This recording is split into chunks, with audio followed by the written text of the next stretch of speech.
Chaque mois, une partie massive de votre salaire suisse s'évapore avant même d'arriver sur votre compte bancaire. Si vous pensez que l'impôt à la source est une fatalité mathématique, vous faites une erreur qui vous coûte probablement entre 5 000 et 15 000 francs par an. En 2026, ignorer les subtilités du système helvétique n'est pas de la prudence, c'est un sacrifice financier. Aujourd'hui, je vous livre les clés d'une masterclass fiscale totale. Nous allons voir comment choisir entre le barème à la source et la taxation ordinaire. Nous allons détailler pourquoi la Suisse est l'un des rares paradis au monde pour vos investissements boursiers et crypto grâce à l'absence d'impôt sur les plus-values. Enfin, je vous expliquerai comment utiliser le troisième pilier pour transformer vos impôts en capital personnel. Le dernier point de cette vidéo est celui qui impactera le plus votre capacité à devenir libre financièrement avant vos 40 ans. Restez bien avec moi. Pilier numéro 1, la jungle de l'impôt à la source et la taxation ordinaire ultérieure. Si vous gagnez moins de 120 000 francs par an, vous êtes prélevé à la source par défaut. C'est simple, mais c'est souvent un piège. La plupart des résidents acceptent ce taux sans broncher. Pourtant, vous avez le droit de demander une taxation ordinaire ultérieure. C'est ce qu'on appelle la demande de rectification. Le problème est simple. Le barème de la source utilise des moyennes. Il ne connaît pas vos frais réels, vos cotisations ou votre situation précise.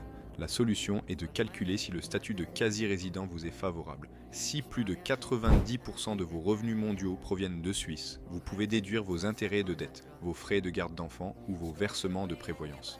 Le bénéfice est immédiat. En déposant votre demande avant la fin du mois de mars, vous pouvez récupérer un chèque de plusieurs milliers de francs du fisc suisse. Mais attention, ce choix est irrévocable. Si vous demandez à être imposé au barème ordinaire, vous ne pourrez plus jamais revenir en arrière. Pilier numéro 2. Le miracle des 0% d'impôt sur les gains en capital. C'est ici que la Suisse surpasse presque toutes les autres économies développées. En tant que résident fiscal suisse, vous ne payez aucun impôt sur les plus-values provenant de votre fortune privée. Si vous achetez des actions ou du Bitcoin et que la valeur double, l'intégralité du gain est pour vous. Pas de prélèvement forfaitaire unique comme en France, pas de taxe sur les revenus financiers excessifs. La règle d'or pour protéger ce privilège est de rester dans la catégorie de l'investisseur privé. Le fisc surveille 5 critères précis pour éviter que vous ne soyez requalifié en investisseur professionnel. Par exemple, vous ne devez pas utiliser un effet de levier trop important et vous devez conserver vos titres pendant au moins 6 mois. Si vous respectez ces règles, votre patrimoine croît de façon exponentielle sans être amputé par l'État à chaque vente. C'est l'outil d'enrichissement le plus puissant de la Confédération. Pilier numéro 3. La compétition fiscale entre les cantons. En Suisse, votre adresse est une décision financière plus importante que votre choix de carrière. Le système est décentralisé. Entre un habitant de Genève et un habitant de Zug, la différence d'impôt pour un même salaire peut varier du simple au double. Pour un revenu de 150 000 francs, vous pourriez économiser 20 000 francs par an simplement en traversant une frontière cantonale.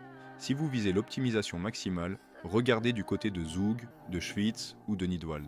Si vous devez rester proche des centres économiques comme Lausanne ou Genève, explorez les communes périphériques dont le coefficient communal est plus bas. Ne subissez pas votre lieu de vie, choisissez-le en fonction de votre stratégie de sortie. Chaque franc non versé à l'administration est un franc qui travaille pour vous sur les marchés. Pilier numéro 4. L'impôt sur la fortune est le levier du troisième pilier.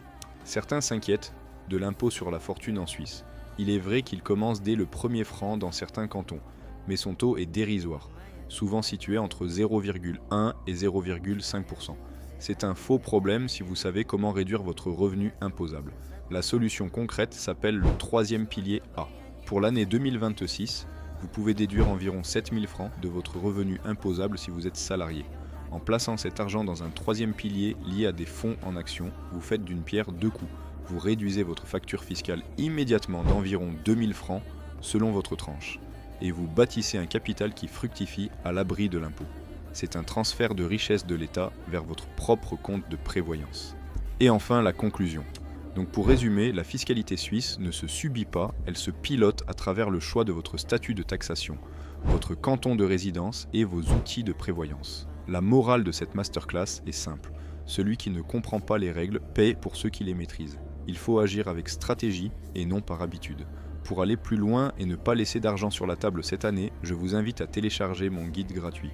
Il s'intitule « Réussir en Suisse ». Vous y trouverez la liste précise des documents à préparer pour votre optimisation. Enfin, si vous souhaitez passer à la vitesse supérieure, notamment pour protéger vos gains en capital ou structurer votre patrimoine pour l'avenir, cliquez sur le lien en description. Vous pourrez entrer en relation avec notre fiscaliste partenaire spécialisé.